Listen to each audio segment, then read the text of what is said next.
the reason why I'm sharing my story is to, one, share awareness, and two, to ask for your help. And no, I don't need money, so that's not it.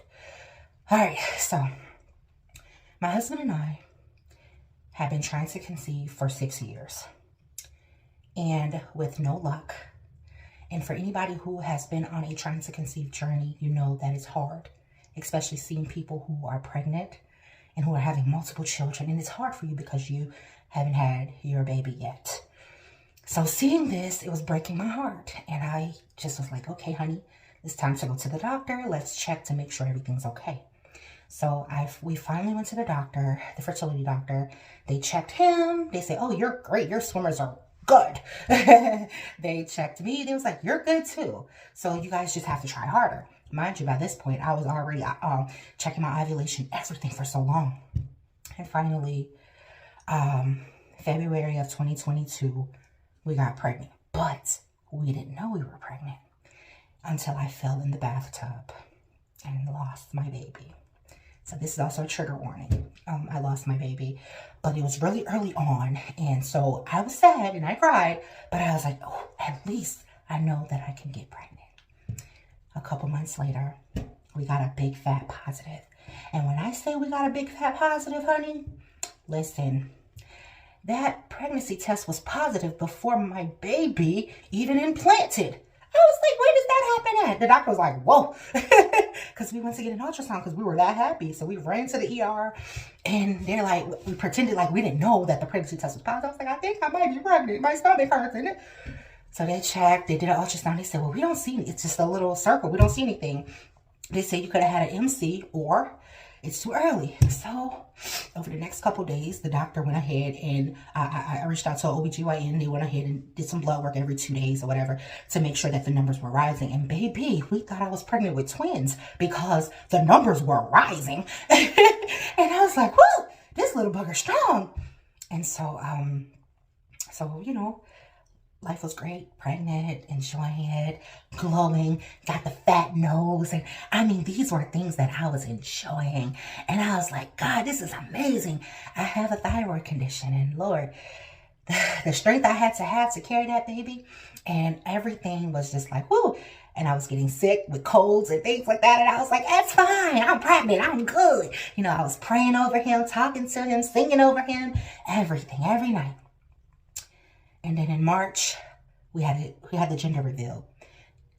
And we found out it was a boy. My husband was like, I wanted a girl, but hey, I'm going to love my son. And I was like, that's my man, my little man or whatever. So then the last week of March, I started having these really bad cramps. I mean, when I say bad, I mean really bad, okay? And the cramps were unbearable. And I'm like, and I have a high tolerance for pain, y'all. So I was like, Jesus, what's happening? So I called the hospital. Labor and delivery was like, come in, you know, let's just check you out, make sure. I said, okay. I went in, they, you know, put their hand up there, did the pelvic exam or whatever they call it. And they were like, oh, well, your cervix is good. It's closed, nice and tight. You're good. Just, you know, whatever. You're fine. It could just be just some cramp. It happens when they grow in, you know, they're pressing on stuff. I'm like, oh, okay. I never had a baby before, so I don't know. So then the next day, it got worse. So I'm like, at this point, okay. I called them again. They like, come back in. So every single time I called, they said, come back in. I went a total of 8 times. Yeah. In a week. And they said, every single time, everything's fine. In those 8 times, 2 of the times I asked them to do a transvaginal ultrasound. I said, please, because something's not right. They said, no, you don't need that. This was a teaching hospital, so there were resident doctors, which are still doctors, but they were resident doctors. And they said, no, you don't need that. You're good. You're fine. And I said, okay. They said, just take it easy for a couple of days. I'm like, all right. Went back. You're fine. The next week, April, I went to my appointment to get another ultrasound done, maternal fetal medicine. And the ultrasound tech was absolutely amazing. Shout out to ultrasound techs. You guys are rocks. She said, oh, baby, you know, she's like, you're good. Get comfortable, you know, whatever. I said, okay. So she did it. And then she got up and said, Miss Clarke, I'll be right back. Okay, honey. Now, usually they tell you, put your clothes on, you know, whatever. I'm going to get us to the doctor. She said, I'll be right back, honey. And I said, Okay. So when she walked out, I told my husband, babe, something's wrong. Something's wrong. He said, stop panicking. Calm down. Relax. You all right? I was like, okay. Okay. Breathe, Brandy. Breathe. The doctor came in. The radiologist, she came in and she said, hey, sweetheart, how are you? I said, what's wrong? Why are you saying it like that? She said, no. She said, calm down. I said, okay. I said, okay. She said, I just want to check something real quick. She took the ultrasound probe and she went up there. And she said, oh, okay. She said, hey, Miss Clarke, you see this right here? I said, yes, ma'am. She said, your cervix is wide open.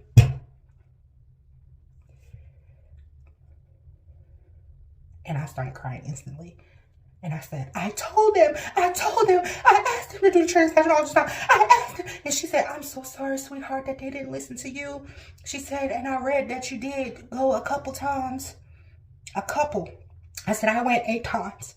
She said, but hold on, maybe there's something we can do. Because see this little bit of piece right here, we can stitch it on up. It's called a cerclage. We can stitch it on up and, you know, make sure everything, you know, he can stay in there a little bit longer. So we went to the consult with the other doctor and he was like, I'm going to admit you to the hospital and we're going to do the cerclage Friday morning. They did the cerclage. And then 3 days later, my water broke. And so I ended up in the hospital, me and my husband had the cot and, you know, we were in the hospital. And at this point, they're hitting me with antibiotics, giving me the shots for hitting my baby's lungs and things like that. My baby was 3 months early. So they're like, you know, mind you, we did a whole bunch of tests and stuff. Tests on me, tests on, you know, the baby, tests on my husband to make sure the baby was good. And he was good every time. That baby was strong. That baby was a fighter. Baby, I had COVID 3 times. I had pneumonia. I had the flu 3 times while I was pregnant with my son. And that baby was strong. He was flipping up and down, jumping up and down. Child, he was bing bong bouncing. Baby, he was sucking his thumb at 6 weeks. I was like, what? He was strong. And remember what I told you, the pregnancy test was positive before he implanted, so we thought he was twins. So I'm like, that baby's strong, you know. So long story short, he ended up we ended up staying in the hospital for a few days. The morning before we had our son, the doctor came in. She was a resident doctor, very beautiful woman, very sweet. She said, let me check you out and make sure everything's okay. So, because I told her, I said, I'm feeling, you know, some awkwardness here down there. So she put her hand up there, you know, the usual, the norm. And she said, I can feel his feet. And my husband said, what? She said, let's go ahead and move her to the delivery room. Okay? Come back for part 2, guys, because it's about to stop. Okay, so she said, put her in the delivery room. So when I got to the delivery room, she said, I'm going to call the head doctor. And she said, I'm going to, you know, check in and see. He told her that don't do it. We weren't ready to deliver. Leave him in there as long as we possibly can so he can grow a little more. But his feet was out at this point. So my husband said, are you sure? Like, you know, so I'm like, y'all can't give me any medicine to open me up a little more so I can be ready to push him out. Nikki was on standby. They were ready. Everybody was ready. We done talked to so many people. They told us everything that was going to go on. They was like, y'all, you know, we're ready. I'm like, okay. So delivery time. It became later and later. And then, y'all gotta excuse me if I cry. It did. The doctors came in, the resident doctors, the nurses were amazing, but the resident doctors came in and they kept checking me, checking him. Then they told me, a person who has never been pregnant before like that, who has never had a baby, we're going to go off of your pain. You tell us how you feel. You tell us what you want us to do. And I said, wait, aren't you the doctors? I even specifically asked the doctor before she left for her, she left for her, after her shift. I asked her, I said, is there a maternal fetal medicine doctor on call? She said, yeah, Dr. such and such. I don't want to put their name here. She said, Dr. such and such. I said, oh, thank God. But he didn't say one word. The resident doctors made the choices. He didn't say nothing. Literally no word. I only knew his name from the other doctor. So at this point, one of the resident doctors, every time I had a pain, every time I felt something different, I called. And it kept coming in. By this time, it was about 7 p.m. His legs were coming out. First his feet, in his legs. So I said, okay. My husband said, so are we ready now? They're like, no, he's good. I can feel him. I felt him twiddling and twitching down there. And I said, I can feel something. And she said, oh, that's his feet. I know his legs. In your vaginal canal, they're just twitching. And I said, okay, what are we going to do? She said, nothing. We just gonna wait. We just gonna wait. We just gonna wait. So this was about maybe 10 o'clock at this point. They came in. She put the next resident put her hand up there. And when she took her hand out, my baby's whole body slipped through. No, his torso, his legs, and his feet. And what me and my husband didn't know is that his heart rate had dropped from 158 to 58. And it was declining. And I didn't know. So when she left out the room and she ran, y'all, she ran out the room. And when she left out the room, I told my husband, I said, babe, I don't feel the baby kicking anymore. He's not moving.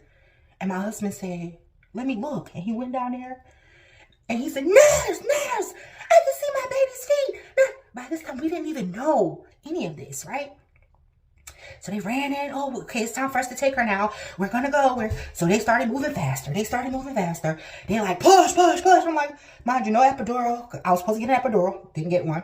So, because, yeah, they were waiting. So I didn't get epidural. They're like, push. I'm like, I can't. This is painful. What the hell?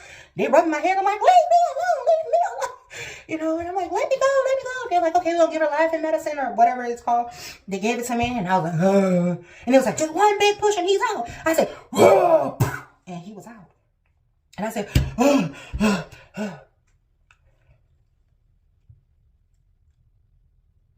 and then that doctor, the one who put her hand up there and then ran out the room, she was rubbing my arm, and she was crying. She was like, and I was out of it. I couldn't figure out why she was crying.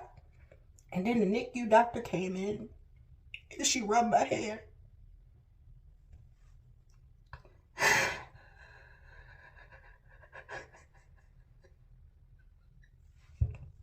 She rubbed my hand and she said, hey, mama, I'm so sorry.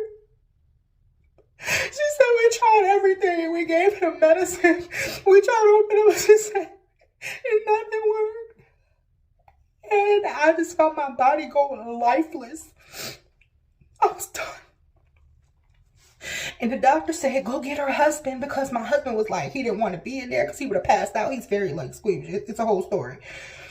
So my niece was in there with me and she was rubbing my hand crying.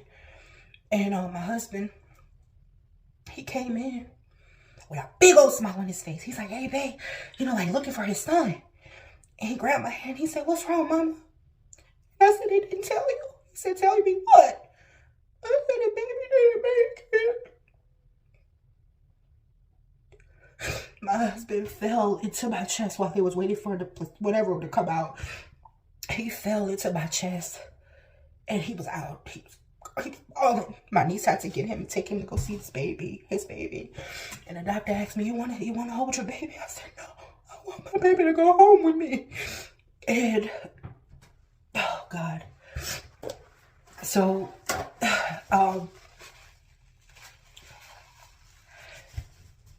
this experience for me was the worst experience of my life. After losing my baby and after burying him, I spiraled really fast into a really dark, deep depression. I was having all kind of thoughts, you know what I'm talking about. And I struggled really badly. And this happened April 15th, 2023. So that means that my baby's birthday is coming up in about a week or two. And I need your help because I would like to do something really special for him, but I don't know what to do. So I welcome the love. I welcome the suggestions, the advice, but I wanted to raise awareness. I hear a lot of people say that when it comes to women of color, we're not treated fairly. when it comes to childbirth, because people think that we can handle certain things and a certain amount of pain or level of pain. And don't get me wrong, I have a high tolerance for pain, but this almost took me out. What I shared with you wasn't even the half of it, but I wanted to share the biggest parts of this, okay? And I want to raise awareness. Fight for yourself. Make sure you have advocates.